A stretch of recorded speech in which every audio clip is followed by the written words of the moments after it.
Police ટીમની મહેનત, અધિકારીઓનો પાઠપુરાવો અને ટેકનિકલ જે સાયન્ટિફિક એવિડન્સીસ છે એ શું કરી શકે એનું ઉત્તમ ઉદાહરણ રાજકોટ શહેર ક્રાઇમ બ્રાન્ચ એસઓજી એમને પૂરું પાડ્યું છે. 2018માં એક નાના બાળકનું માથું મળ્યું હતું નદીમાં, ધડ વગર હતું. 8 વર્ષ સુધી પોલીસ જવાનો સતત મહેનત કરતા રહ્યા અને 2025માં અમને પહેલી લીડ મળી કે એક જે એસઓજીની ટીમ એસટીની ટીમ છે, જ્યારે એક જગ્યા રેડ કરવા ગઈ એમને ઇન્ફોર્મેશન મળી હતી કે એક લેબર કોન્ટ્રાક્ટર છે એ નાના બાળકોને બાંગ્લાદેશ અને વેસ્ટ બેંગોલથી લઈ અહીંયા ચાંદી બજારમાં એમના પાસે મહેનત કરાવે છે, બાળમજૂરી કરાવે છે. જ્યારે એસઓજી અને એસટીઓની ક્રાઇમ ટીમ ગઈ ત્યારે એમને એક આરોપી મળ્યો, એમનું નામ અજમત મોલા હતું. અને જ્યારે બાળકોના ઇન્ટરવ્યૂ કર્યા પછી ખબર પડી કે બહુ ત્રાસ આપતો હતો, બહુ એમને પરેશાન કરતો હતો અને છોટી છોટી બાબતમાં એમને મારતો હતો. એમની એમો એ હતી અજમત મોલાની. એ બેંગોળમાંથી એમના પેરેન્ટ્સને કહી 8,000 રૂપિયા, ફક્ત 8,000 રૂપિયા આપી બાળકોને અહીંયા લઈ આવતો હતો અને એમને બહુ મહેનત કરાવતો હતો, ત્રાસ કરાવતો હતો અને બાળમજૂરી કરાવતો હતો. એના સાથે સાથે એ છોકરો ભાગી ન જાય એ માટે એને વિવિધ પ્રકારના ત્રાસ આપવામાં આવતા હતા અજિત મોલા દ્વારા. અને જ્યારે ઇન્વેસ્ટિગેશન કર્યું અને કડક પૂછપરછ કરી ત્યારે અજિત મોલાએ કન્ફેસ કર્યું હતું કે હું એક છોકરાનો મર્ડર કરી નાખ્યું છે, પણ મર્ડર ક્યાં કર્યું, કેવી રીતે કર્યું એ કબૂલતો નહોતો. પણ ક્રાઇમ બ્રાન્ચ એસઓજી અને એસટીઓની ટીમે સખત મહેનત કરી. લગભગ 30થી 35 રાજ્યોના સીઆઈડી ક્રાઇમના મદદથી જે પણ 7 થી 15 વર્ષના બાળકો છે એમના ડેટા એમને ભેગા કર્યા. એ ભેગા ડેટામાંથી કોણ આ બાળક હોઈ શકે અને એમાંથી મિસિંગમાંથી કોણ મળી ગયું છે, કોણ પરત આવેલ નથી, એ ડેટા ચકાસ્યા.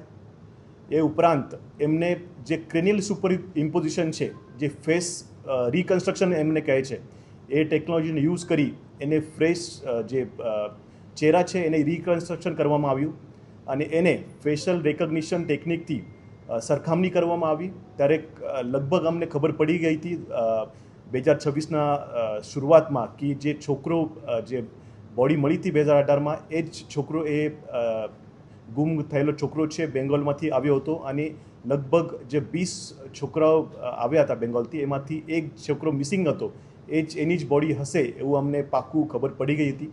પછી 2018માં જે સેમ્પલ લીધા હતા એમાંથી જે ડીએનએ એક્સટ્રેક્શન હતું એ બહુ ડિફિકલ્ટ હતું. પણ એફએસએલ ટીમનું હું વિશેષ આભાર માનું છું, કેમ કે અમને જે એફબીઆઈ ટેકનોલોજી યુઝ કરે છે એ ટેકનોલોજી યુઝ કરીને ડીએનએ એક્સટ્રેક્શન કર્યું હતું અને ડીએનએ એક્સટ્રેક્શનમાંથી એ છોકરાનું એના પેરેન્ટ્સ સાથે ડીએનએ મેચ થઈ ગયું હતું. તો એ ખબર પડી ગઈ હતી કે એ છોકરો જે મરી ગયું હતું એ બંગાળમાંથી આવ્યું હતું અને એક જે 20માંથી એક મિસિંગ છે એ છે એ છોકરો હતો. એના પછી અજમત મોલાની વિશેષ પૂછપરછ કરતાં એને કબૂલ્યું હતું કે એ છોકરો મસ્તી કરતો હતો અને પરત જવાની પૈસાની માંગણી કરતો હતો પરત જવા માટે. એટલે ગુસ્સો કરી એને બહુ માર્યો હતો અને મારતા મારતા મરી ગયો હતો. પછી મેં એક કોથળામાં ભરવાની કોશિશ કરી હતી, પણ આખી બોડી કોથળામાં ન આવતા એને ધડથી જે શરીરથી એ માથું જે અલગ કરી નાખ્યું હતું. અને બીજું પણ એનો પર્પઝ હતું કે માથું અને ધડ અલગ થઈ જાય તો બોડીની ઓળખાણ ન થાય અને કોણ મર્ડર કર્યું, કોનું મર્ડર થયું એ ખબર ના પડે, એના માટે એને એ કૃત્ય કર્યું હતું. અને જ્યારે અમે એમના પેરેન્ટ્સના કોન્ટેક્ટ કર્યો તો એકદમ ગરીબ ઘર પરિસ્થિતિ હતી એમની અને એમને બહુ મહેનત કરી નથી, કેમ કે છોકરા જે એમને મોકલ્યા હતા 8,000 માટે એને મોકલ્યા હતા અને ગરીબ પરિસ્થિતિના કારણે બહુ જગ્યાએ ઓળખાણ ન હોવાના કારણે એ